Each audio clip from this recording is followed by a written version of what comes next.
Bom dia, Luísa. Bom dia, Thaís. Bom dia.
Pessoal, eu acho que a gente pode começar. A gente está com um quórum pequeno hoje, né? Eu não sei se a gente vai ter um quórum maior, se as pessoas estão se dedicando aos trabalhos, né? A gente pode começar pelo trabalho que vocês enviaram, né? Eu recebi, estou recebendo, na verdade, recebi até hoje. Algumas pessoas pediram, né? Para estender um pouco o prazo, o trabalho intermediário, porque vocês estão apertados, né? E semana que vem a gente não tem aula, semana que vem é recesso. Então quem está apertado vai ter semana que vem para colocar tudo em dia, né? Para colocar a agenda de trabalho em dia. Mas antes da gente entrar na discussão, né, do conteúdo do turismo urbano, a partir da síntese que vocês me enviaram, eu queria ouvir vocês em relação ao trabalho. Professor, Pode falar, Wagner. eu fiquei com dúvida em relação ao trabalho mesmo, porque eu encaminhei o meu para análise e eu recebi as sugestões. Aí eu só queria entender, as sugestões é para a gente analisar se o trabalho está de acordo com as sugestões propostas ou a gente tem que fazer com base naquilo mesmo. Só para mim entender. Eu sugeri temas para vocês desenvolverem, né? Aqueles alunos que me enviaram com antecedência, eu sugeri alguns temas para vocês incorporarem nas questões, entendeu? Aí você vai ver se você já incorporou, né? Eu sugeri vários temas para cada questão. O trabalho intermediário tem 5 questões, né? A primeira é sobre quais são as inovações e contribuições do turismo virtual. A segunda, a democratização, né? Se o turismo virtual contribui para a democratização. A terceira, limitações e críticas. A quarta, a padronização das experiências turísticas. E a última, se o turismo virtual proporciona experiências autênticas. Eu mandei temas que vocês podem incorporar e vocês têm que checar se você já desenvolveu ou se você não desenvolveu esse tema, e aí você incorpora. E se você precisar de mais prazo, tudo bem, gente. Você me manda um e-mail, a gente negocia uma nova data de entrega, ok? Ok, eu fiz isso mesmo, eu fiz uma checagem, eu fiz um comparativo com a sugestão dos temas que você propôs, né, para revisão, e eu acredito que esteja bem por dentro mesmo, só que de outra forma, sabe outros exemplos, mas está bem por dentro do tema. Aí Ó, eu encaminhei para você, tá? ótimo, então tá bom. A turma toda tá, praticamente a turma toda enviou. A turma está conseguindo atender as demandas, né, das diversas disciplinas, né? Eu imagino que vocês não estão fazendo muitas disciplinas, não estão? Ao mesmo tempo? Agora? A Vocês estão... gente está com 5, se eu não me engano, inglês instrumental também, É, mas... é uma carga grande, né, de leitura e de trabalhos, né? 5 não é pouca coisa. Mas em relação a, ao trabalho, né? A primeira questão, por exemplo, né, quais são as inovações e contribuições? Né, eu acho essa questão interessante porque ela tem um ponto em comum com o turismo urbano, né? A primeira contribuição que eu destaquei, né, lendo os textos que eu passei para vocês e lendo os trabalhos, né, fazendo uma pré-correção daqueles que me enviaram com antecedência, foi que o turismo urbano, desculpa, o turismo virtual, ele rompe, né, com essa dicotomia cotidiano extraordinário. Então isso é um ponto interessante, ele tem em comum com o turismo urbano, né? Então as experiências virtuais elas podem ser incorporadas dentro da rotina, né? Esse é um ponto interessante que ela tem em comum com o turismo urbano, né? Outro ponto interessante é que elas são complementares ao turismo convencional, né? Então as pessoas os alunos responderam a questão de forma diferente. Alguns incorporaram, eu fiz uma lista de temas relevantes para cada questão. Nós temos 5 questões, e eu listei aqui, a partir da leitura e a partir da correção dos trabalhos, eu listei aqui uma série de temas que vocês poderiam ter desenvolvido em cada uma das questões, né? Eu não vou exigir que vocês desenvolvam todas, né? Então, parte de vocês desenvolveu algumas, parte desenvolveu outras, mas eu não vou exigir que vocês desenvolvam todas. A ideia é que vocês tenham um primeiro contato, uma primeira problematização com esse tema, né? Uma questão interessante também é o papel das políticas públicas, né? Se só o mercado deve lidar com o turismo virtual, ou se o poder público também deve investir no turismo virtual, né? Para atender públicos específicos, né? A gente falou sobre o público das pessoas em situação de vulnerabilidade socioeconômica, por exemplo, né? Outras pessoas falaram do público em situação de mobilidade reduzida, idosos, pessoas em tratamento de saúde. Outras pessoas falaram de pessoas em tratamento de saúde, né, que também tem mobilidade reduzida, também não tem condições de deslocamento. Então, essa questão do poder público, eu acho que ninguém tocou. Mas também é um tema interessante, né? Em que medida que a Secretaria Municipal de Turismo, a Secretaria Estadual de Turismo, até o Ministério do Turismo, né, no nível federal, deve investir em equipamentos, né, nas exposições, né, nos equipamentos públicos, né, no CCBB, no Palácio das Artes, etc. Equipamentos públicos e privados, né, que atendem a população e que podem criar ambientes de turismo virtual, né, seja para a população em geral, público geral, seja para públicos específicos, né. Claro que isso também pode estar disponível também em um celular, no computador, em tablet, né. O turismo virtual ele pode estar a acessibilidade dele, faz parte da acessibilidade dele. Claro que isso implica em menos recursos, né? Quando eu tenho só o meu celular, eu tenho menos recursos. Se eu tenho uma instalação, se eu tenho no CCBB, por exemplo, na Praça da Liberdade, ou em outro equipamento público, você pode ter mais recursos. Você pode ter recursos de som, né, uma qualidade que promovem uma imersão maior.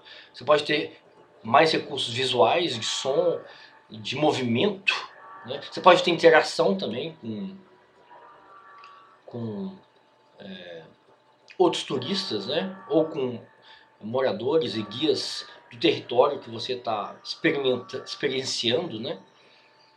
Então, isso é interessante, né? Essa coisa da autenticidade, por exemplo, na questão sobre a autenticidade, eu coloquei alguns temas que vocês poderiam explorar, né? Então, diferentes níveis de imersão podem provocar experiências autênticas.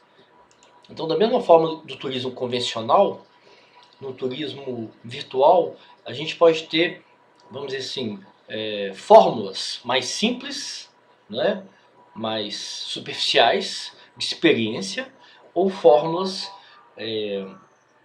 roteiros, né? Vamos chamar de roteiros, mais imersivos, mais complexos, né? Depende do acesso, né, que as pessoas tenham, né? Eu nunca, a única experiência que eu tive foi acessar museus virtuais, né? Eu acho que a Norma colocou um exemplo, né, de uma experiência que ela teve, não sei se foi esquiando, não foi, Norma? Uma coisa assim na montanha? Não, foi um voo virtual de Ah, avião. sim, isso. E foi aonde mesmo? Foi na Disney. Ah, sim. Lá é um lugar que deve ter muito isso, né? Eu fui na Disney lá da Califórnia, né? Quando as minhas meninas eram mais novas. E aí a gente fez esse passeio e assim, é muito gostoso. É impressionante, porque eu não tenho coragem de voar de Eu, asa delta, eu também não. mas voar ali, né, sentadinha numa cadeira, é muito gostoso, porque a sensação é diferente. Você sente, né? Você estava dentro do estúdio, então você sente a brisa, Sim. né, no rosto, você sente aquele aroma que vem das plantações das Você laranjas. fica suspensa numa corda, é isso? Numa cadeirinha? Não, você fica numa cadeirinha segurando uma barra, como se Ah, você você não fica tivesse. suspenso, não. Você fica em pé, Não, assim. Você fica em pé, assim, não, não, não, segurando? porque fica sentado mesmo, Ah, tá. segurando uma barra. Aí a cadeira mexe, então faz a Ah, sensação de entendi. movimento para um lado para o outro, né? E aí, E, conforme a e, cadeira mexe, e, você e vai você tem tendo uma a tela, sensação você tem uma visual. tela na sua frente grande que você vê a paisagem? Porque é um ambiente assim todo escuro, né? E com a paisagem na frente, porque são Entendi. várias pessoas que estão ali, mas você não vê as outras Ah, tá, pessoas. entendi. Não é uma É coisa tipo, é tipo uma real. sala grande, né? Fica É um muita estúdio. gente. É um estúdio. É uma sala como se Entendi, fosse uma sala de cinema, entendi. né? E aí você Aí, sente até às vezes um pouco quando tem uma onda, você sente aquele respingo da onda, né? ah, que Porque legal. foi sobre Laranjais e sobre o mar, Que né? legal. Porque como é Califórnia, aí foram as plantações de laranja e o mar, né? E Legal. você fazendo um voo assim, é muito gostoso, É muito interessante, gostoso. é. Mas esse tipo de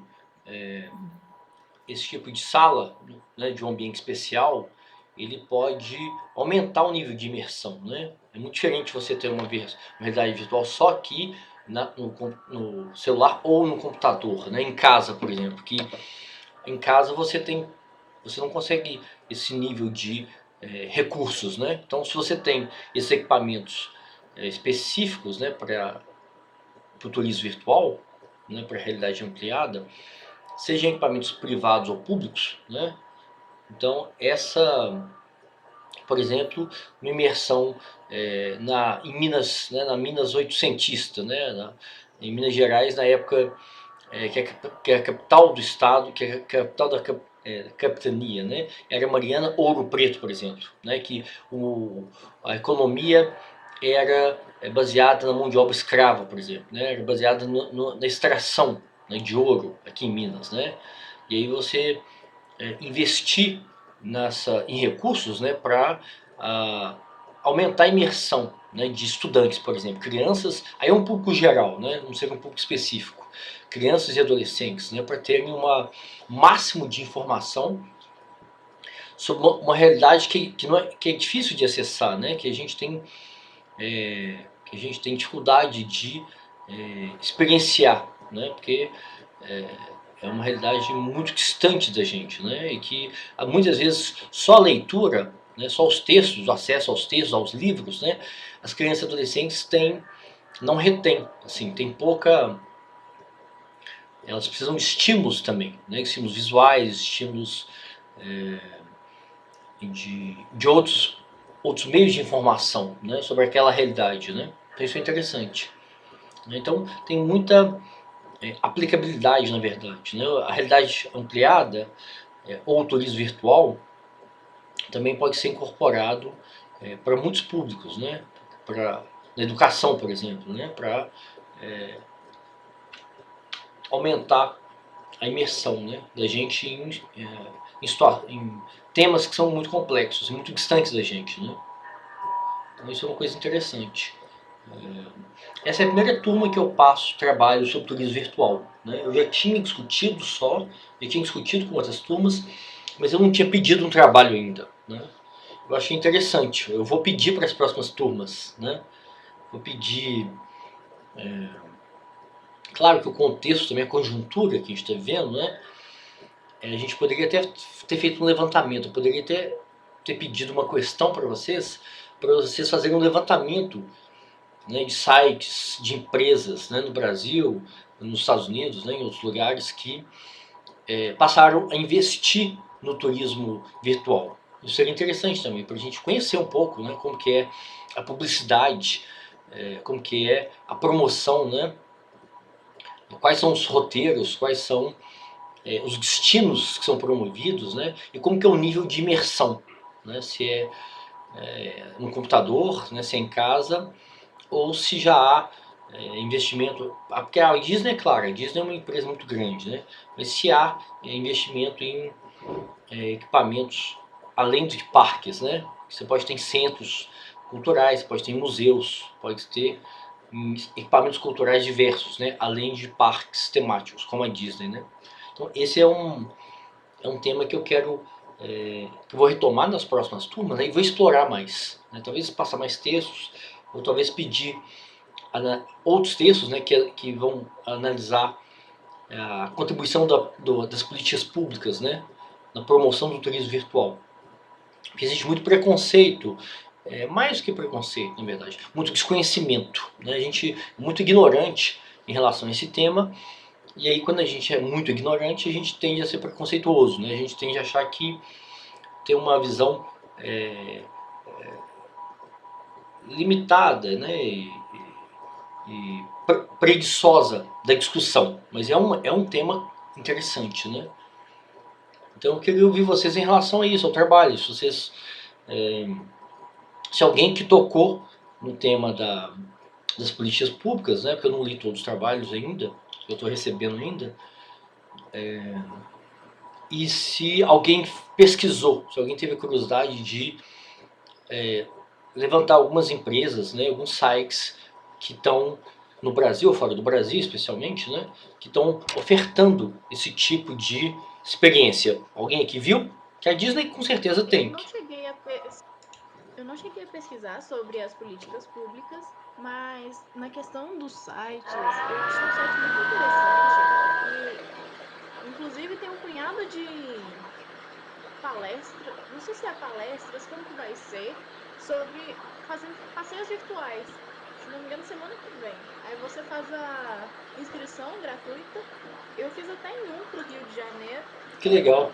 E o site chama Turismo Virtual no Brasil.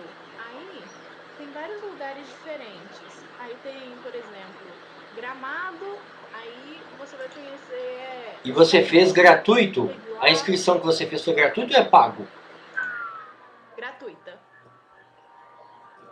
Tem alguns lugares que são pagos nesse site para você conhecer e outros são de graça. Que legal. Coloque aqui pra gente depois o site aqui para outros colegas que chegarem depois e perderem essa conversa nossa. Coloque aqui no chat depois o endereço, por favor. Eu vou experimentar também. Parece ser muito legal.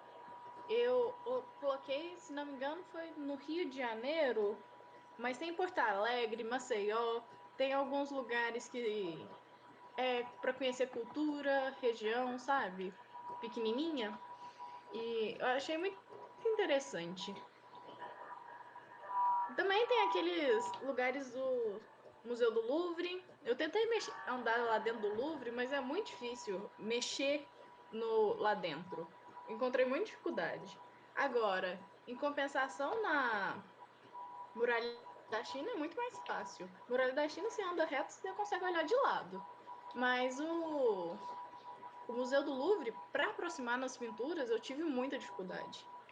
Pintura e escultura. Ok, Luísa. Então esse é um tema interessante também que eu coloquei na questão, que é as limitações e críticas, né, ao turismo virtual. E esse é um tema importante que você tocou, que vários colegas tocaram, né, que é a barreira, por exemplo, barreira de inclusão digital, né? Muita gente não tem acesso à internet com qualidade, não tem acesso à internet, e muita gente não tem acesso à internet com qualidade. Segundo, tem uma barreira geracional também, né? Pessoas que que tiveram contato muito tarde com o ambiente da internet vão ter dificuldades, claro. Ou seja, o que eu tem uma barreira educacional, né? Tem muita gente que tem um grau de educação muito baixo. Então, obviamente que tem termos em inglês, né? A gente já acostumou, a gente já naturalizou um ambiente que a gente usa, que a gente trabalha, né? Mas tem muita gente que vai ter essas barreiras, né? Então é interessante problematizar isso, porque fica parecendo que a internet é uma coisa óbvia, né? Que é uma coisa natural. Não é, né? Mas outra coisa interessante também, nesse turismo virtual no Brasil, esse site que você colocou, é ver a complexidade dos roteiros, né? O nível de complexidade de informação, né? Ou de imersão. A gente pode tentar discutir, né? Uma escala, né? O que é, como mensurar a imersão, né? Tem que ser num ambiente específico, né? Como a norma foi, um ambiente que te isola, né? Como uma sala de cinema, por exemplo, né? E que você tem uma qualidade profissional, né? De áudio, né? Som, né? De imagem, de movimento, né? Ou seja, você pode estar numa poltrona que mexe, né? Ou seja, você pode ter uma experiência, por exemplo, de conhecer um vulcão. Por exemplo, o Etna, na Itália, agora está em erupção. A gente está explodindo lá. E aí, um dos sítios mais arqueológicos, né, que eu não conheço, mas um dos sítios arqueológicos mais interessantes é Pompeia, por exemplo. Né? Eu acho que foi o Etna que... Não, foi o Vesúvio. Foi o Vesúvio. Então, esse sítio lá em Pompeia e outros, por exemplo, estão reduzindo muito o fluxo turístico, porque não aguenta mais, porque o fluxo turístico, né, de pressão, movimento, temperatura, eu não entendo essas coisas, mas tem uma série de danos, uma série de impactos que esses sítios arqueológicos não aguentam. Então, uma parte do turismo, em Machu Picchu, por exemplo, né, Machu Picchu reduziu muito o fluxo de turistas, né, restringiu o período de visitação. Né? E Machu Picchu é uma experiência cara, né? Você tem que ir daqui para... Eu tenho uma colega, uma amiga que conhece lá. Então ela foi para Lima, de Lima você tem que ir para outra cidade, não sei se ela foi de trem, ou de ônibus, ou de avião, não lembro. E aí depois você sobe de trem para Machu Picchu. Né? Alguém aqui já foi Machu Picchu? Sabe como que é o roteiro? Como que é o deslocamento até lá? Não, mas eu coloquei no trabalho. Você colocou o que, Lara? Pode falar. Você colocou o exemplo de Machu Picchu? Aham, eu dei o exemplo de Machu Picchu Gente, acho que foi na democratização. Porque em 2017 eles tiveram que adotar essas leis, porque em 2016 o fluxo de turistas foi muitos milhões de pessoas. Entendi. Mas de qualquer forma, o custo é muito alto, né, de deslocamento para lá. Né? Tem Belo Horizonte, São Paulo. São Paulo, Lima. Lima, outra cidade. Depois você tem que subir, você tem que pegar um trenzinho que sobe até lá. E além do custo ser muito elevado, você tem uma redução do período de visitação, né? Não é mais um período integral, um período normal que era, que eu não sei qual que era, se eram 8 meses por ano, não sei. Agora reduziu, e reduziu também a quantidade de turistas. Então você fechou a janela temporal, né? Diminuiu, e diminuiu o volume de turistas. Então a gente tem, claro, isso é fundamental, porque senão o sítio não aguenta, né? Senão você vai ter uma perda naquele lugar que é muito né, pode ser irreparável. Eu não sei quantos anos tem Machu Picchu, tem, sei lá, uns 800 anos, né, 8 séculos, eu não sei. Mas é um lugar, tem que ser muito bem preservado, né, tem que ter muito investimento lá. Né, um lugar único, né, é lindo, deve ser lindo lá também. Né. Mas voltando ao site, né, que a Luísa colocou aqui pra gente, eu vou fazer lá o turismo virtual, né, eu vou ter essa experiência. Vou fazer à noite, para ficar escuro, para eu ter uma imersão maior, né? Vou fechar a porta, não vou deixar ninguém entrar no escritório. E vou apagar a luz. Lá, se não me engano, são tipo palestras. Aí tem o guia na hora. Aí, por exemplo, eu não sei como que funciona. Você não fez ainda não, né? Você não fez ainda não, né? Não, é dia 11. Aí, dizem que tem um guia e deixa você com as paisagens. Caso você tenha alguma dúvida, não sei como que funciona direito, mas você pode perguntar, isso aqui faz isso e isso, e a pessoa vai estar lá à sua disposição. Foi isso que eu entendi desse passeio turístico, desse passeio virtual. Mas vamos ver como que é. Entendi. E claro que tem uma diferença entre uma experiência gratuita e uma experiência paga, não é isso? O tempo, né? A duração deve ser maior, né? Eu não olhei, eu vou olhar depois. A duração, imersão em si, a imersão, né? O contato que você tem com o guia, né? A pessoa que vai te dar sobre a história daquele território que você está visitando, sobre as características naturais, da paisagem, da população, né? Claro, né? Isso varia também, né? Eu até mencionei sobre aprofundar nos lugares na questão da autenticidade, na questão de autenticidade. Que cada pessoa. Coloquei até uma frase do. Esqueci de quem foi a frase que eu coloquei. Que o social. A pessoa fala assim, que se a pessoa quiser, ela consegue emergir em qualquer tema, e consegue tornar a sua viagem autêntica. E acho que entra nesse caso do turismo virtual, porque se a pessoa quiser ver um lugar por cima, pesquisa lá no Google, sabe qual que é a população, quanto tempo existe Machu Picchu e pronto. Agora, se a pessoa quiser emergir, conhecer mais a fundo, ele vai procurar direito um site que você consegue fazer turismo virtual. Aí, sei lá, tem alguém acompanhando você subindo aquelas escadas imensas de lá. Não sei, mas eu acho que foi isso que eu citei principalmente, que cada pessoa consegue buscar o seu nível de profundidade, tornando sua viagem cada dia um pouquinho mais autêntica.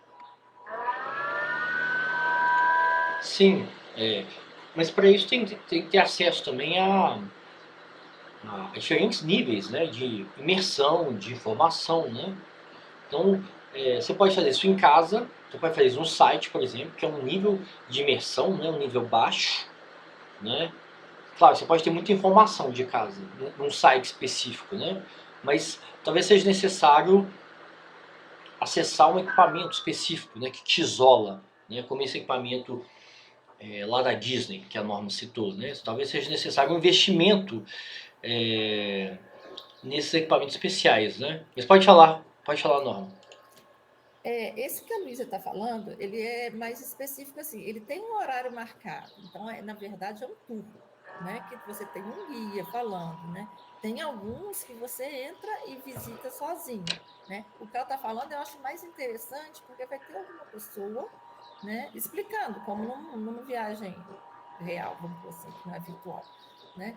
Porque você vai estar vendo, né, ouvindo a respeito, né? Então, já é um pouco mais do que apenas você entrar e ficar só olhando, apesar de que alguns, eu acredito, né? Eu não sei bem, mas eu acredito que alguns desses tours virtuais, que não sejam com hora marcada, tenham também alguma coisa gravada, falando, né, a respeito, né? Eu não tenho certeza, né? Eu acho assim, não precisa chegar no extremo como eu fui, né? Que é com todos os sentidos, né? O olfato, a visão, né? A sensação física,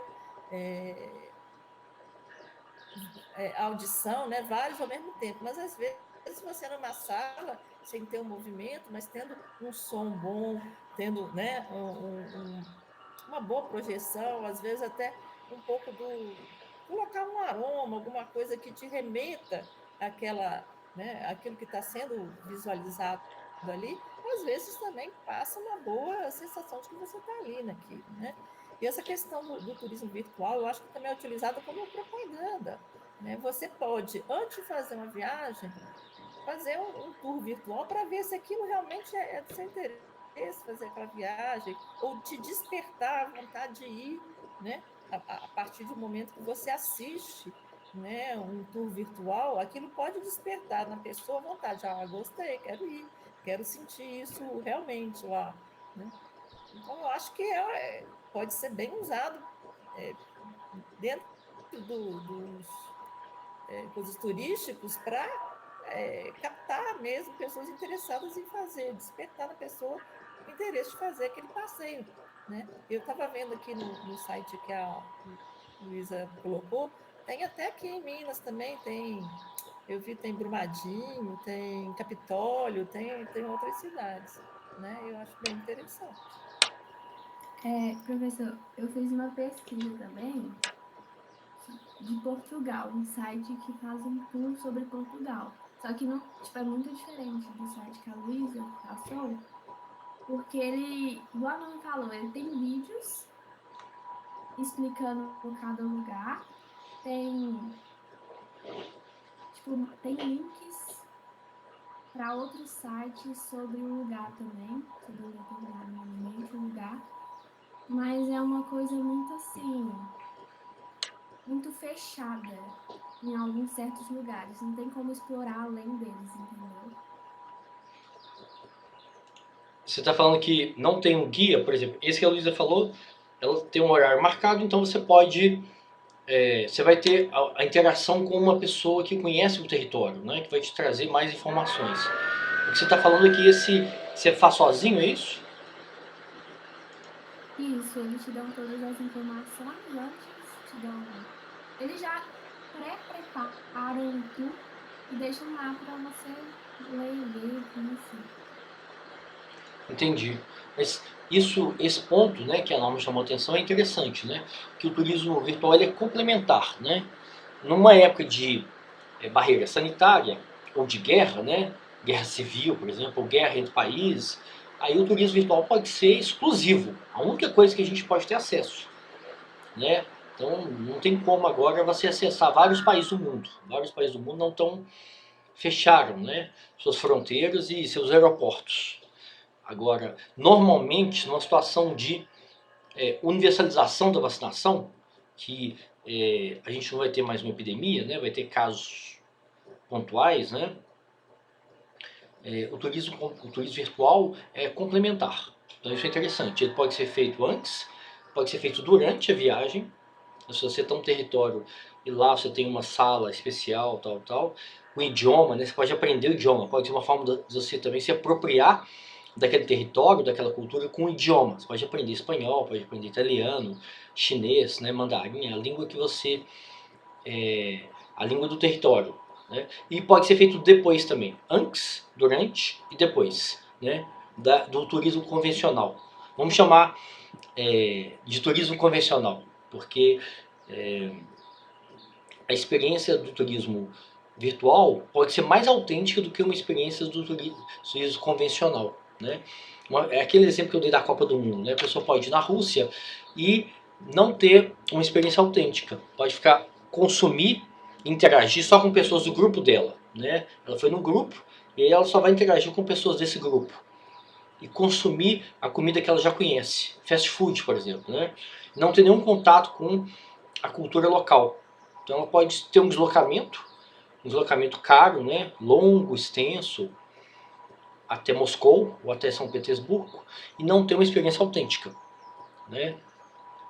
Ou ela pode ter uma imersão, né? Ela vai em uma sala específica, né? Aqui em Belo Horizonte. Primeiro ela tem um contato com o turismo virtual na internet, em casa.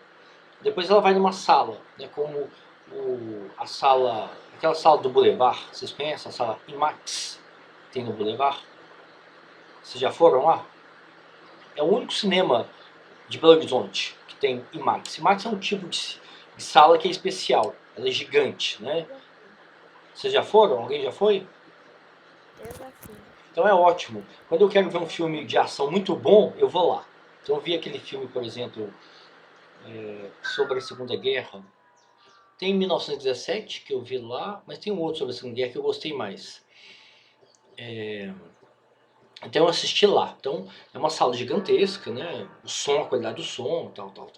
Então você pode ir numa sala específica, né, que vai te proporcionar uma informação num nível muito profissional, de som, imagem, movimento, né?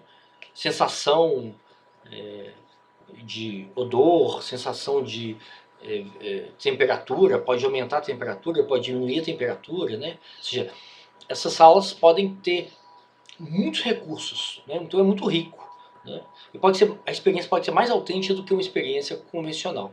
Então isso é uma coisa interessante também, que eu acho que nenhum aluno até agora que eu vi nos trabalhos, ninguém levantou essa questão, né? Ou seja, uma experiência virtual pode ser mais autêntica do que uma experiência convencional.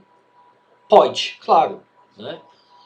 Não é porque você se desloca que você tem imersão, que você tem contato, interação com pessoas do território, guias do território, com a história do território, com o idioma do território. Você pode ter uma imersão, por exemplo, como você tem muita tecnologia nesses equipamentos, você pode ter uma imersão no idioma do território. Você pode ser uma pessoa que tem interesse, que está aprendendo aquele idioma. Então, não, eu quero fazer uma imersão em espanhol. Eu quero conhecer Machu Picchu narrado ou em interação com guia e com moradores locais que falam o dialeto, né? Você pode até ter uma experiência com o dialeto, né? Olha, eu não quero um folder em português. Eu não quero ouvir português porque eu quero conhecer os termos, as palavras, né? Que representam nativos, né? Eu quero conhecer o idioma nativo. Então pode ser mais rico, pode ser mais imersão maior, né? E a mesma coisa na China, por exemplo. Você pode estar aprendendo, né, mandarim e você está não em casa. Em casa também você pode usar fone e ter acesso ao idioma do território, né? Mas uma imersão no equipamento específico, né? Por exemplo, pode ter um equipamento lá no Palácio das Artes, né? O governo do estado, junto em parceria com outras empresas, né? com o mercado, pode investir num equipamento que cria uma imersão em Minas Gerais de 1700. Né? Então, você vai ter contato com o idioma que fala, que as palavras, né? O dialeto, o sentido que as pessoas atribuíam à alimentação, né? Os termos que as pessoas referiam à alimentação, à escravidão, como que as pessoas referiam à população que era escravizada, são outros. Né? Hoje a gente fala o que a nossa época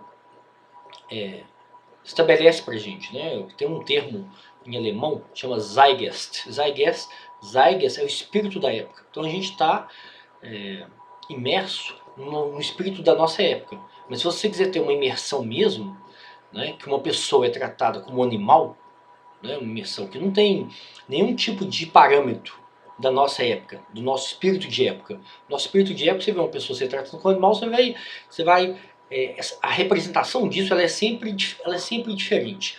Agora, você pode ter uma imersão que você vai ver como que os escravos eram tratados como animais, sem nenhum tipo de pudor, sem o espírito de época. O nosso espírito de época é um. A gente não consegue ver uma pessoa negra sendo tratada de uma forma muito violenta. A gente fica muito chocado. Mas então é interessante a cultura e a educação investir nessas experiências que usam o idioma não, mas o dialeto, os termos que aí são os historiadores, né? Quem sabe isso são historiadores, são linguistas, né? A gente não, talvez uma experiência de internet, né? Só ela não dê conta dessa imersão, né? Talvez você tenha que ter um equipamento público, com investimento da Secretaria de Educação, Secretaria de Cultura, com historiadores da UFMG, que vão te ensinar como que as pessoas conversavam em Minas Gerais em 1750, sei lá. Né? Então isso é interessante. Como que uma mulher, né? O que era permitido para uma mulher circular na sociedade? Ela era analfabeta, a alimentação naquela época era muito escassa, né? Então as pessoas podiam ser subnutridas. Né? Aqui em Minas você sabe que tinha um problema de alimentação, né? Então é interessante isso, entender essa imersão, né? Mas para isso tem que ter investimento, né? Ou seja, o turismo virtual, assim como o turismo convencional, ele não é espontâneo. né? Ele não é uma coisa que acontece, não é igual miojo. Em 3 minutos você fica satisfeito, não é isso? O bom do miojo é isso. 3 minutos você fica satisfeito. Não, tem que ter muito investimento, né? Tem que ter uma disponibilidade do morador, né? De quem quer ter essa imersão, né? E, inclusive porque o público do turismo virtual não é turista, né? É todo mundo, né? Então essa crítica é muito importante, a crítica ao turismo convencional, né? O turismo virtual pode ser mais complexo, pode propiciar uma imersão maior que o turismo convencional. Outra crítica também que eu acho que foi pouco citado, acho que eu lembro que isso tem um trabalho, a norma colocou isso, que é o desenvolvimento econômico, né? Porque o turismo convencional você tem um desenvolvimento econômico na cidade receptora, não é isso? No destino. No turismo virtual, na verdade, você quebra essa lógica, né? Todas as cidades podem ter investimento, né? Com investimento em tecnologia, em formação de recurso humano, ou seja, você quebra essa lógica. Só as cidades nordestinas, só as cidades litorâneas, né, do Brasil que recebem, que são beneficiadas pelo desenvolvimento econômico do território, né? Então o turismo convencional, o desenvolvimento está sempre no destino, está sempre na cidade receptora. E agora, na verdade, você tem uma pulverização desse investimento. Ele está em todos os lugares, né? Se eu não posso ir no Pantanal, eu posso ter uma imersão, uma experiência imersiva aqui em Belo Horizonte, no Pantanal, né? Eu posso conhecer a história, eu posso ver o Pantanal, olha que interessante, antes e agora, né? Se eu for lá, se eu fizer uma viagem, um deslocamento caro, né? Belo Horizonte, São Paulo, Cuiabá, aí eu pego um carro, alugo um carro, uma van, é caro. O período que eu tenho para fazer isso é um período muito curto do meu tempo. Eu não tenho disponibilidade para viajar muito. Eu trabalho, né? Meu filho está na escola, minha mulher trabalha, então eu não tenho disponibilidade. Eu não viajo. Agora, por exemplo, hoje, minha mulher está de férias. Aí as férias dela vão ser ótimas. Netflix, né? Vai ser em frente à Netflix. Eu estou trabalhando, eu trabalho em fevereiro e março. As férias dela é agora em fevereiro. A gente não vai fazer nada. Claro, pela barreira, a gente está em quarentena, em isolamento. Mas também é incompatível muitas vezes, né? Eu trabalho, ela está de férias, meu filho está na escola. Agora, por exemplo, ele está tendo aula. Então,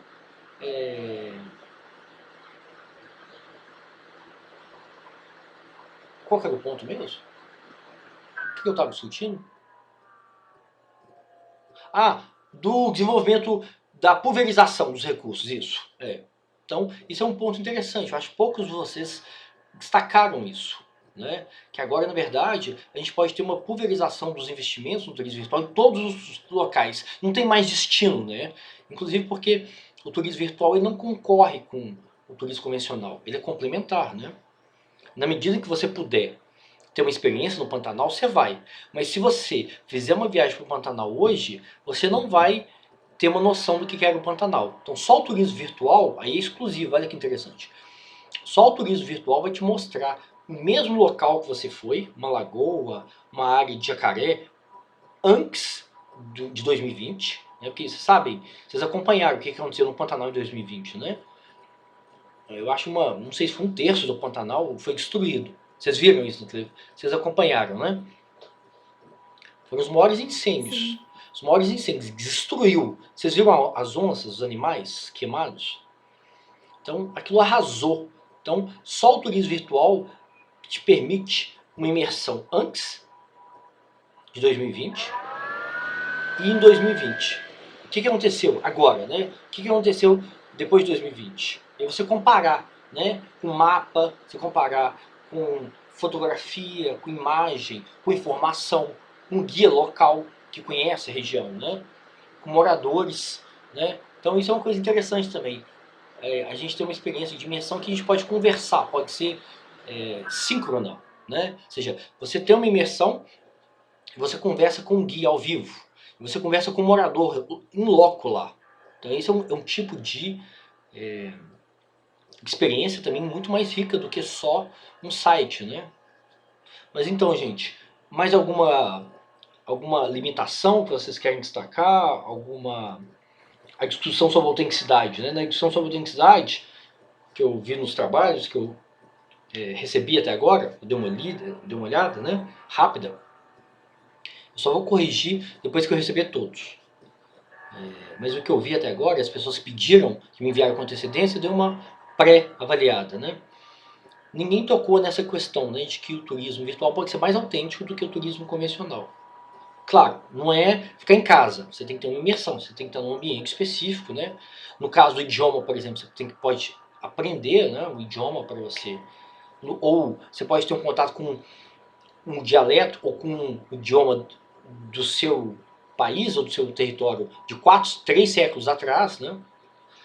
Ver como que era uma aldeia indígena em 1700, como que os indígenas viviam, né, do ponto de vista da alimentação, doença, como que eles morriam, né, como que eles morriam, como que eles morrem hoje. Então, você pode ter níveis de imersão muito interessantes, muito sofisticados, né? Aprender o idioma, né? Qual que é o idioma que uma tribo real, que existe hoje, você tem informação hoje, fala. Os pataxós, por exemplo. Eu conheço professores da UFMG que fazem, tem trabalho de extensão, né, na tribo Pataxó, em Minas Gerais. Eu nunca fui lá, mas eles conhecem, né, conhecem os caciques, conhecem a população, o grupo, né? Como que é essa mesma tribo há 3 séculos atrás, né? Como que eles viviam? Hoje eles têm acesso à saúde, eles estão sendo vacinados hoje, eles morriam, né, quando eles pegavam uma gripe, em 1700 eles morriam todos, eram dizimados, né? Eles eram dizimados com tiro, né, por causa do território, né, da exploração do ouro, exploração, né, pelos portugueses, pelos brasileiros nativos, né, que matavam o índio como se fosse animal, né. Então é interessante ver como que a relação com esses grupos ela se altera ao longo do tempo, né, ou pior, né, não se altera, né. A gente pode ainda ter muita violência, né, contra esses grupos específicos, né. Então, gente, mais alguma questão sobre o trabalho? Em relação à padronização, por exemplo, o que vocês colocaram sobre a padronização do turismo virtual? Porque a gente discutiu muito a padronização do turismo convencional, né? A gente discutiu na aula de turismo de massa, a gente discutiu na aula sobre autenticidade, né, como que as experiências são padronizadas. O que vocês colocaram sobre esse tema no trabalho? Vocês querem destacar?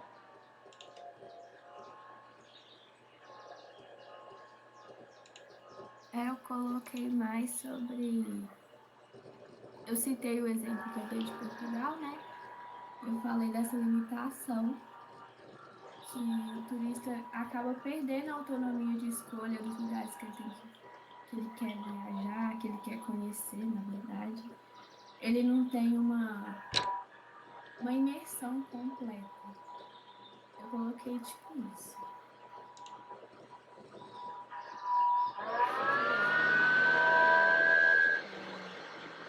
Como é a mesma produção para todos os turistas, né, não tem uma escolha própria.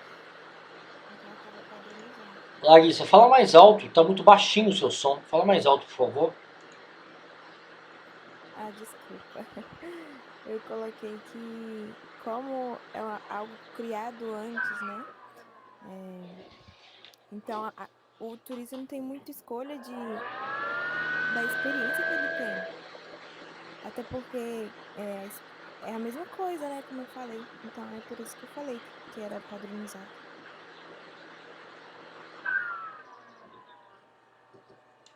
Que mais, gente? O que vocês destacaram nos trabalhos sobre a padronização da experiência, né? Quais pontos que vocês colocaram? Luana, Lara, Luísa Correia,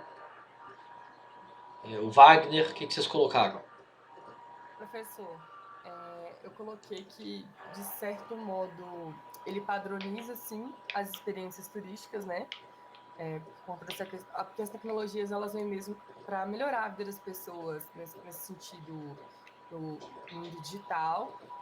Mas eu acredito que, apesar dele ter uma padronização geral, pelo mesmo objetivo com a experiência turística virtual, cada experiência tem a sua própria autenticidade, por isso que não é algo padrão em específico, ao meu ver, sabe? Aí, como pediu para ilustrar com um exemplo, eu dei 2 exemplos diferentes, né? O primeiro foi o de uma pessoa que tem uma deficiência física, que impossibilita ela de conhecer o Museu do Louvre, e por isso ela utiliza a modalidade virtual para o seu objetivo específico. E o outro que tem uma baixa condição financeira que impede de realizar viagens, e o turismo virtual consegue proporcionar para ele uma experiência. Então, o objetivo é comum, mas eu acredito que não é padrão as experiências turísticas, cada um tem a sua, sabe? Aí foi o que eu coloquei. Entendi. Obrigado, Wagner. Quem mais? Luísa Correia, Luana. O que vocês colocaram sobre a discussão sobre padronização da experiência no turismo virtual? Eu coloquei que pode ser padronizado, mas tem algumas que não são. Tipo, na Disney, todo mundo tem a mesma experiência. Mas como falo lá no texto, tem umas experiências que é feitas para certas pessoas. Igual aquela menininha lá que tava com queimadura, eles fizeram uma experiência só para ela. Como assim? Uma experiência só para ela? No texto tem a menininha que tá com queimadura no hospital, eles fazem uma experiência que ela tá brincando com a neve. Ah, que aí sim. É uma experiência mais para ela. Entendi. Entendi. O que mais? Sobre a padronização. Por exemplo, você tem o site, né? O site que a Luísa colocou para a gente, né? Se tiver só um vídeo, né? Só uma experiência, um roteiro fixo, né? Ou seja, ela ao longo do tempo ela vai ser padronizada, não vai ter níveis de imersão, né? Níveis de imersão em relação à informação visual, informação daquele território, né? Interação com o guia, interação com a população local. Então a gente pode pensar que esses roteiros são como no turismo convencional. Você tem um roteiro padrão, um roteiro rígido, né, que vai fazer o turismo virtual, viagem virtual, né, o turismo virtual, só no Mercado Central e na Praça da Liberdade em Otim, né? Esse é o roteiro tradicional. E você vai ter outros roteiros na cidade, que as pessoas não têm,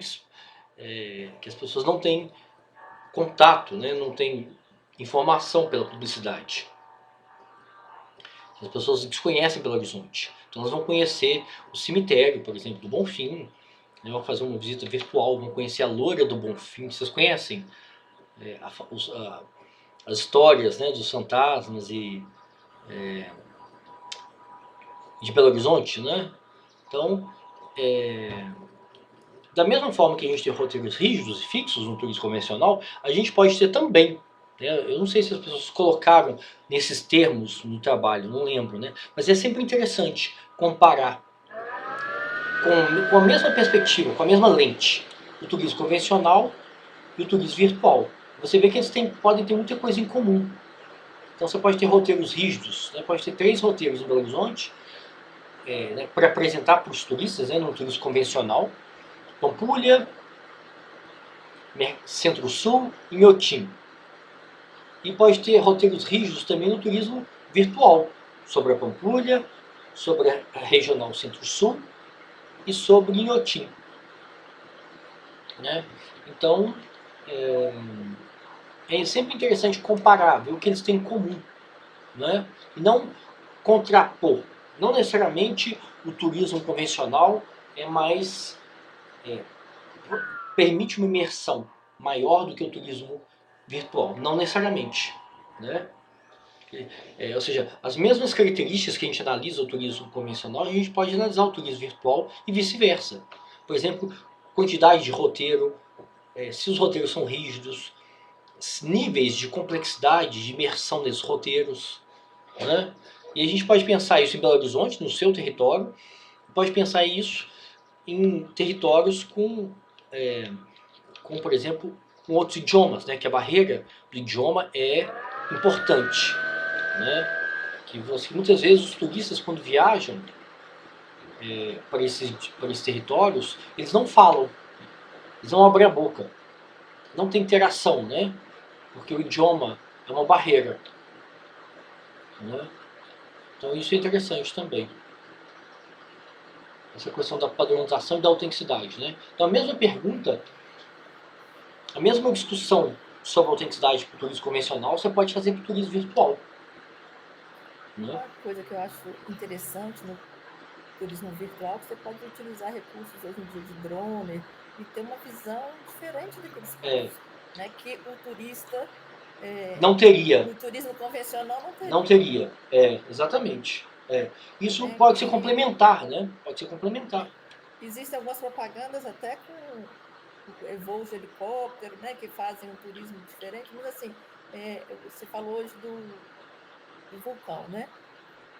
Hoje em dia, com a tecnologia, você pode sobrevoar, filmar, né? E ter, né, uma experiência, uma visão totalmente diferente do que se você teria, você pessoalmente lá no local, você não teria aquela visão. E você nem pode chegar muito perto, né? Porque o problema do vulcão não é lava, não. São gases também, né? Os gases podem intoxicar as pessoas, né? Podem morrer. As pessoas podem ficar doentes com os gases, são muito tóxicos, né? Então, o seu acesso àquele ambiente, àquela paisagem, é muito restrito. E com uma imersão, não. O seu acesso pode ser... Mas uma das coisas mais interessantes que eu achei é você ter algum nível, ter níveis de interação, né? Interação com o morador, interação com o guia, o idioma, né? Ou comparar, por exemplo, você compara uma aldeia indígena atual, ou seja, você vai ter informações, você vai conversar com os índios, né, os indígenas da aldeia Pataxó, lá no norte de Minas. Eu não sei a cidade não, mas eu sei que é no norte de Minas. Mas tem vários professores aqui da FMG, da arquitetura, do urbanismo, da sociologia. Eu conheço vários que sempre fazem trabalhos de extensão nessa aldeia Pataxó. Do turismo também, tem uma professora de turismo que vai lá com frequência, né, uma vez por ano e tal. E comparar com uma aldeia de 2, 3 séculos para trás, né? Qual que é o idioma? Hoje eles falam português e falam dialeto indígena ou falam só português? Como que é a alimentação deles hoje? E a roupa, a vestimenta, né? As crianças frequentam a escola hoje, né? Porque se eles frequentam a escola, eles aprendem só o português na escola. E como que era a língua? Como que eram os rituais? E como que eram os rituais religiosos, né? Hoje você tem os rituais religiosos específicos, né, daquela mitologia, daquele universo místico, ou você tem também indígenas que são de outras religiões, né, cristão, por exemplo, né, católico, pentecostal, sei lá, né, e a religião pode destruir a cultura, né, deles, né, então isso é interessante. Naquela época não, naquela época, quais eram as divindades que eles acreditavam? Né, Tupã, eu não sei nada sobre mitologia, né, indígena. Quais são as divindades, né? Tinha um deus da chuva, tinha um deus, né, da alimentação, né, sei lá, do clima, né? Antigamente, hoje você tem as mesmas divindades ou mudou, né?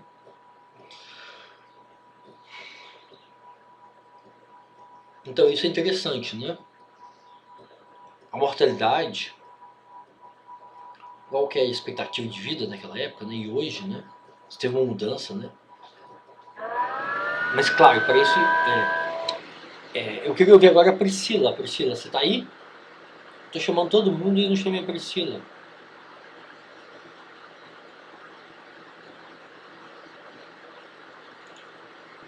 Oi, professor. Oi, bom dia, tudo bem? Bom dia, tô joia. E aí? Hoje...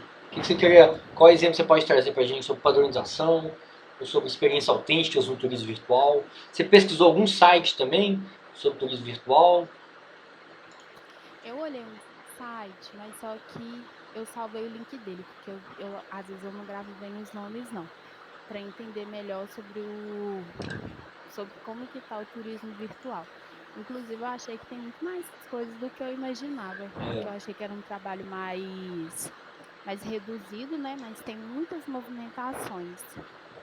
Mas hoje eu tô mais caladinha. Acho que eu não tô com muita conteúdo a agregar, não, mas esse trabalho especificamente, aliás, essa aula de turismo virtual foi uma aula que eu gostei muito, porque é um trabalho social que está em movimentação, mas só que eu acho que não é muito discutido socialmente, porque eu tinha ouvido falar muito pouco um desses pontos que você falou da informação chegar, das pessoas entenderem o turismo virtual como uma opção, né? Complementar, mas uma opção também. Eu acredito que a certo ponto ela é autêntica, com certeza. É lógico, se você puder estar em campo, é muito melhor, né? Eu acho que é mais assim. É porque eu acho que é estranho falar mais autêntico, menos autêntico, mas é melhor contato real com as coisas, mas ele é uma opção também.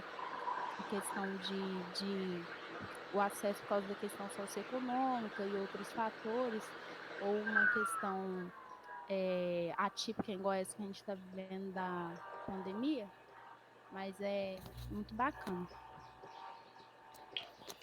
Na verdade, é um tema que é pouco discutido no curso, eu acho, né? Eu acho que existe um tabu, né? Um preconceito com a virtualidade, né? Com experiências virtuais, né? De que elas não são autênticas, né? De que elas não são suficientes, né? E elas podem ser complementares, ou elas podem ser tão autênticas quanto ou até mais autênticas. Por exemplo, a gente visitar aqui lá em São Paulo, aqui também vai ter um memorial. Mas lá em São Paulo tem um memorial, né? Eu esqueci o nome do memorial. Sobre os períodos de ditadura, né? Os períodos autoritários no Brasil. Começa com Vargas, né? Nos anos 30. A ditadura no Brasil não é uma coisa nova, né? Não é uma coisa excepcional, infelizmente. Né? Então você começa com Vargas nos anos 30, depois tem o golpe de 64 e assim vai. Então é um período muito longo, na verdade. Né? E lá tem um memorial. E seria interessante, Memorial da Resistência, que a Giovanna Ferrari colocou aqui pra gente. Memorial da Resistência. Eu não conheço, eu não fui lá, mas seria interessante conhecer, fazer um tour virtual, né? Ou o Museu da Loucura. Vocês conhecem o Museu da Loucura? Lá em Barbacena? Não? Tem até um livro aqui, eu tenho um livro aqui, mas eu não sei onde ele está. Chama Holocausto Brasileiro. Vocês já leram? Já ouviram falar? Não? Eu já ouvi falar. A gente, nas aulas de literatura, a gente buscava livros sobre a história do passado do Brasil conturbado, vamos falar assim. Aí a minha professora recomendava esse livro. Não sei, eu não cheguei a ler. Tem um vídeo também, procure na internet. Tem um vídeo com uma jornalista que chama, esqueci o nome dela, Arbex, sei lá. Mas se chama O Holocausto Brasileiro. E conta a história do hospital psiquiátrico lá de Barbacena. Que foi muito famoso, recebeu muitas pessoas sem diagnóstico, né? A saúde mental até os anos 80, né, 90, ela não era pautada por diagnósticos precisos só, né? Claro, você tinha casos de pessoas com diagnóstico de esquizofrenia, de outras doenças mentais, mas você tinha muita gente também que era jogada lá, que era colocada lá. Você tinha muita gente, você tinha pessoas que eram indigentes, você tinha meninas que sofriam violência, abuso sexual familiar, né? Você tinha pessoas, mães que deixavam filhos, né? Mães solteiras que deixavam filhos. Então, essa jornalista fez um levantamento com os dados disponíveis, né? E hoje existe o Museu da Loucura lá, né? Lá em Barbacena. Ele funcionou, eu não sei se durante 60 anos, por aí. Morreram, eu acho que 60 mil ou 80 mil pessoas lá.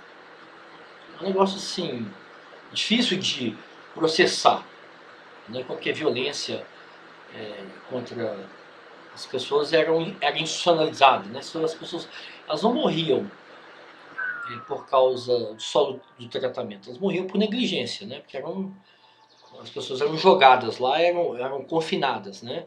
E elas não se alimentavam, elas morriam de pneumonia, elas não tinham acesso a nenhum tipo de tratamento. Então,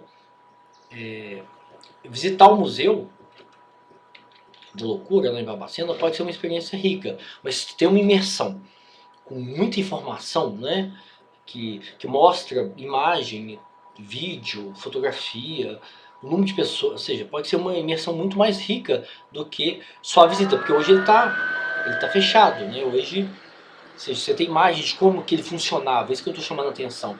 Só um turismo virtual possibilita isso, né? E é importante você conhecer a história, né, da saúde pública, a história do seu território, né, a história da saúde mental, né, e como que os museus, como que os hospitais psiquiátricos funcionavam, né? Então você pode ficar, não é uma coisa que vai te dar prazer, né?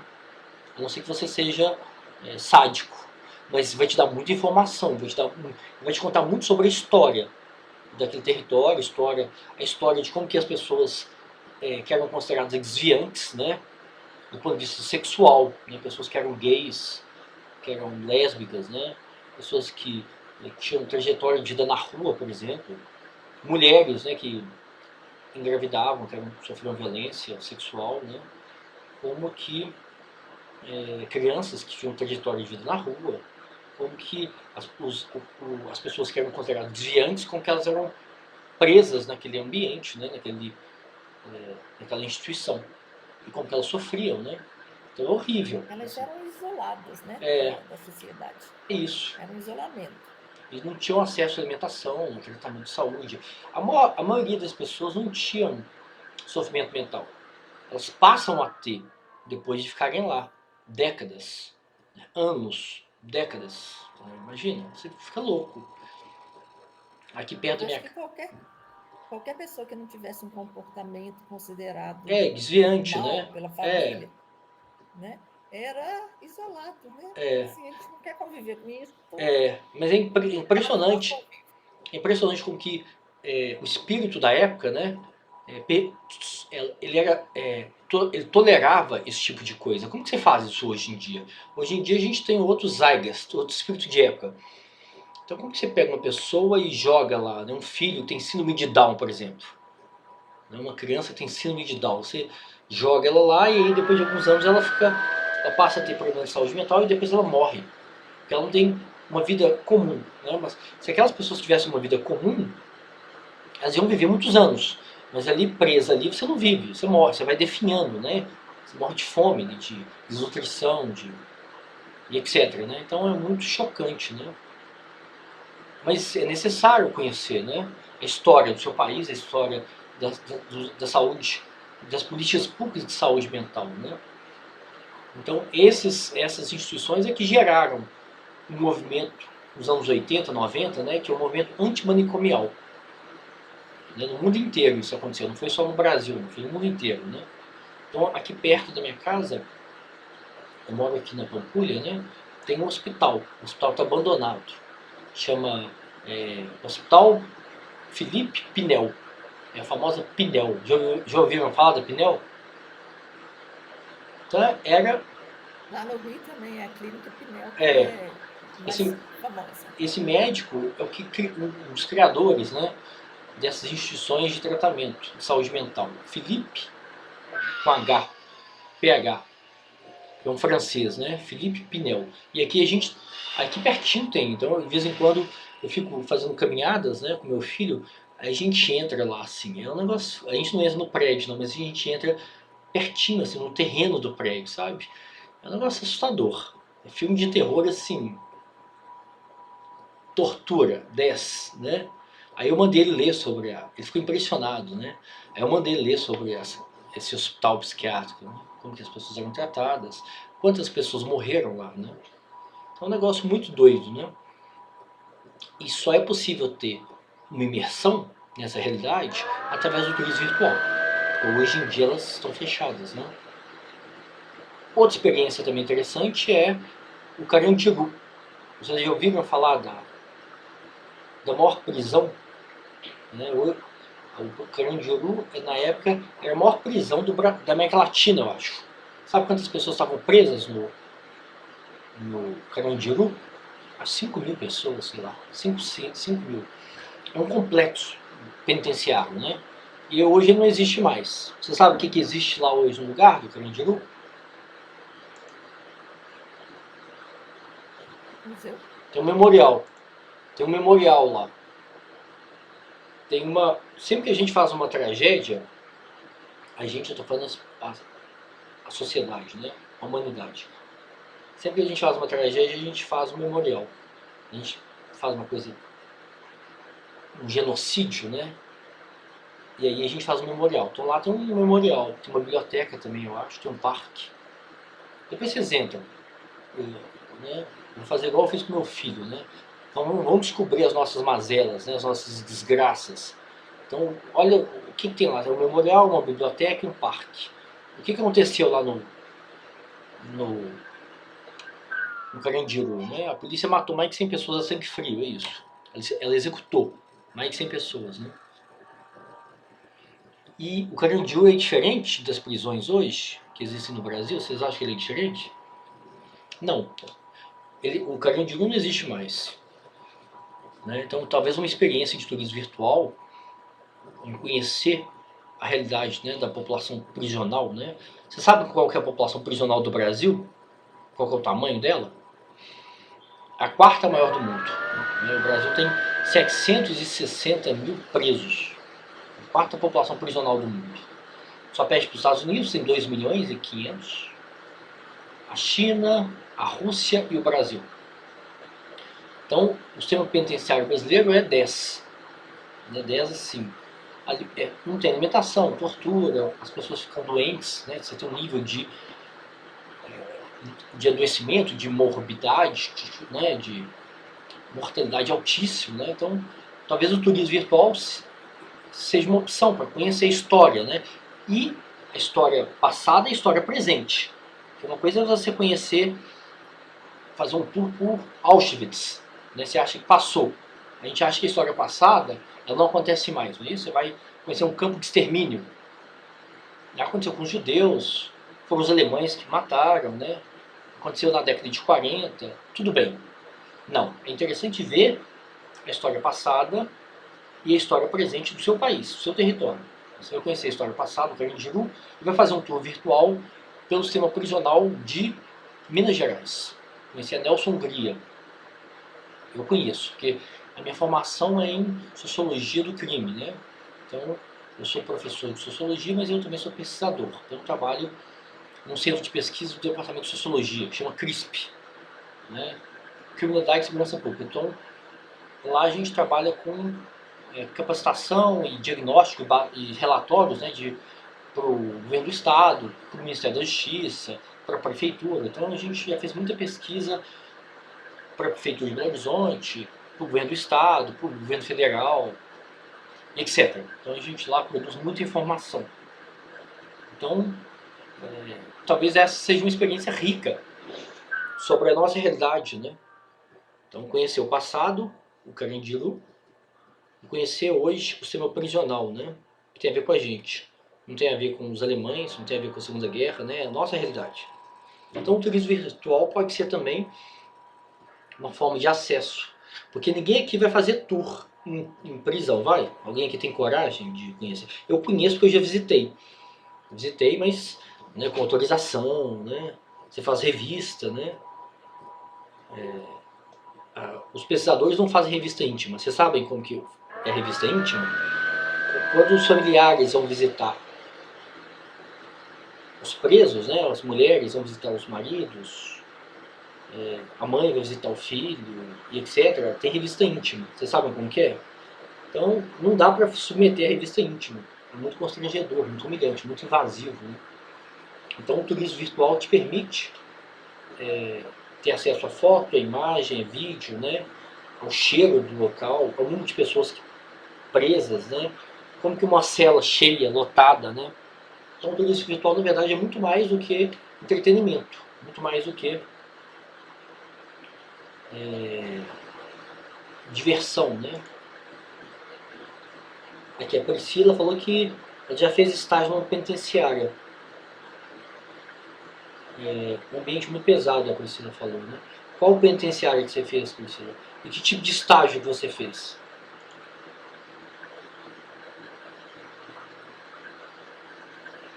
assim, uma das penitenciárias aqui de Ribeirão das Neves, eu não tô lembrando o nome agora, professor. Tudo bem, Mas é mas por... e o que você fez lá? Quanto tempo que você ficou lá? Quantos anos você tinha? Assim, foi... Eu acho que eu tenho uns 2 anos. Agora eu tenho 27, né? Eu acho que eu tinha uns 25 anos, aí eu estava fazendo curso de teologia. E lá na penitenciária, a gente trabalhava com os penitenciários que eram convertidos, Os né? presos, né? Os apenados. Eles gostam de Isso. chamar de apenado. Aí eu trabalhava junto com uma outra professora que dava aula onde eu estudava. E aí a gente ministrava esses presos, né, eles já tinham passado pelo batismo, e aí eles faziam cursos com a gente de aprofundamento bíblico. E aí ia minha professora e sempre ia uma pessoa para acompanhar. Aí realmente o tratamento é diferente, que é o que é dado para os familiares. Mas a gente consegue ter essa experiência mais real, né? De, tipo assim, de estar no ambiente, de ver arma para todo lado. Tem detento que ele é mais descontraído, tem outros que você já consegue ver, tipo assim, a aflição, a tristeza na face deles, então é um ambiente bem pesado, assim. Eu acho que eu não teria, não é uma coisa igual você falou, que a gente consegue colocar numa oportunidade de turismo virtual, deles abrirem a porta da gente ir conhecer. Mas se a gente tiver oportunidade, acho que é uma oportunidade bem interessante, assim, por mais que não é uma coisa que vai despertar na gente, nossa, que coisa legal, mas conhecer a realidade social em várias nuances é muito importante. Isso só o turismo virtual permite isso, né? Permite conhecer o passado, que não existe mais, Carandiru, por exemplo. Como que era o Carandiru? Quantas pessoas estavam lá? Né? Como que as pessoas... quanto tempo que os presos ficavam lá? Vocês conhecem o Drauzio Varela? Eu acho que ele atendia lá no Carandiru, né? Então ele tem um trabalho voluntário lá de diagnóstico, né? De vários tipos de doenças, de tratamento. Ele faz um trabalho voluntário lá. Então ele conta uma história de que o dia que a Rita Cadillac ia visitar lá era o dia que o presídio ficava em ordem. Vocês conhecem a Rita Cadillac? É muito legal, ou seja, ela ia fazer um show lá, uma dança, né?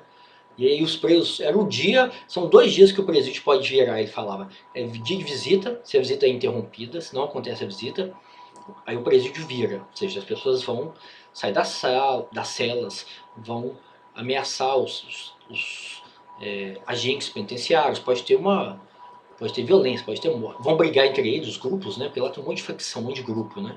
Então, realmente não é um lugar para visitar. Só pesquisador, ou o trabalho que a Priscila fez, né? Que pode ir lá, não dá para ir lá. Mas seria interessante conhecer, né? Mostrar, né? A história, né? Do sistema prisional brasileiro, né? Que é uma tragédia, uma desgraça. É motivo de vergonha. Se alguém aqui é ufanista, acredita, né, que o Brasil é um país especial, que a gente é um país harmônico, né, de alegria, de paz, não conhece nada sobre o sistema prisional. Se conhecesse, não teria nenhum tipo de ilusão de que o Brasil é uma das sociedades mais violentas do mundo, né? Uma tragédia. Mas, então é isso. Eu acho que o turismo virtual pode ser muito mais rico do que a gente está acostumado a pensar, né, a discutir, né, o nosso contato, né, a nossa análise, né? Na universidade a gente tem que fazer análise dessa experiência muito pobre, na verdade, muito superficial. A gente tem que buscar, ler, conhecer experiências fora do Brasil, né? Talvez aqui no Brasil a gente tenha pouca opção de turismo virtual, né? A Luísa colocou um site, a Norma trouxe uma experiência de fora do Brasil. Talvez tenha no parque, aqui no Brasil a gente tem um parque de Beto Carreiro, né? Em Santa Catarina, né? E tem os parques aquáticos, talvez tenha equipamentos nesses parques, eu não sei, né? Mas vale a pena a gente se informar e discutir o alcance, né? Em termos de democratização, em termos de inovação, né? Que essas experiências trazem, não só aqui no Brasil, mas principalmente fora do Brasil, né? Uma questão que o texto que a gente leu sobre turismo virtual aborda também é a questão do ensino, né? de alunos de escola poderem ter acesso, mesmo que assim, de imagens, né? Como era, né? Como eram as coisas no passado. É muito rico, Isso é muito interessante fundamental. do que só no livro. Isso é A fundamental. questão pessoal contribui bastante no ensino. Sim, e na verdade, o que está acontecendo é que a gente tem uma democratização desse recurso. Esses recursos estão ficando mais acessíveis, né? Então o governo, né, o governo municipal, o governo estadual, pode investir no ambiente, né? Não é só site, não é só pelo celular, né? Porque a imersão pode ser muito pobre, né? Pode nem ter imersão. Mas o acesso a esses ambientes de imersão, como a sala, os recursos que tem a sala IMAX, lá no Boulevard, por exemplo, estão cada vez mais acessíveis como ferramenta pedagógica de ensino, né? Você tem um ambiente controlado, com som de alta qualidade, imagem de alta qualidade, pode ter uma interação com pessoas especialistas, né? Que dominam aquele conteúdo, né? Então pode ser uma experiência muito mais rica do que o aprendizado convencional, o aprendizado só com livro, né? Então, na verdade, a realidade ampliada ainda não está acessível, né? Pelo menos aqui no Brasil, a gente não tem pouca informação sobre essas experiências, né? Eu quando estudei, no meu tempo era ginásio, né? No ginásio estadual, a gente era um prédio grande, eram 18 turmas, e tinha um auditório, né? Então, assim, a gente fazia trabalho de escola que a gente tinha que buscar material para apresentar, né? E o nosso acesso era na iniciativa privada. A gente ia na Rede Globo e pegava os filmes de documentários que eles tinham, eles emprestavam para a gente levava na escola e a escola projetava para a gente no auditório para a gente assistir aqueles documentários, né? Então, assim, pelo menos tinha um arquivo grande, eles têm um acervo grande que na época, né, eles emprestavam para a gente, né? A gente ia lá, falava que era trabalho de escola, né, falava onde que você estudava, não sei o que, eles emprestavam aquele filme, que devia ser uma cópia, provavelmente eles tinham mais de uma, né? Eles não iam entregar um arquivo assim, na mão de um aluno, né?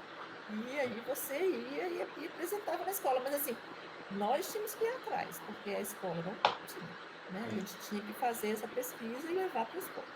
E hoje em dia, então, imagina o YouTube. Né? Hoje você consegue ver filmes inteiros no YouTube, né? Legendado, dublado, né? Documentários, né? Ou você tem a Netflix, você tem o Prime da Amazon, ou seja, você tem um acesso à informação, né, gigantesco, né? Muito mais do que na nossa época era basicamente isso, biblioteca, né? Você tem a biblioteca e você tinha alguns recursos audiovisuais, mas eram poucos, eram escassos, né? Então, vamos fazer um intervalo agora. Aí a gente pode voltar na discussão sobre turismo urbano, né? Que é o tema da aula, que vocês me enviaram a síntese, né? A síntese dos textos da aula. Aí a gente faz uma discussão, ok? Então vamos fazer um intervalo de 20 minutos. Enquanto isso, vocês podem viajar para o Egito, para a muralha da China, para Marte, né? Vocês podem acessar aí sites de turismo virtual, tá bom? E depois vocês me contam. Então, eu vou mandar para vocês o link do Louvre. Legal. Pode colocar aí no chat. Coloque aí. Okay. Então, no intervalo, todo mundo está na Europa, tá bom? Depois a gente conversa. Tá bom? Então, até mais. Tchau.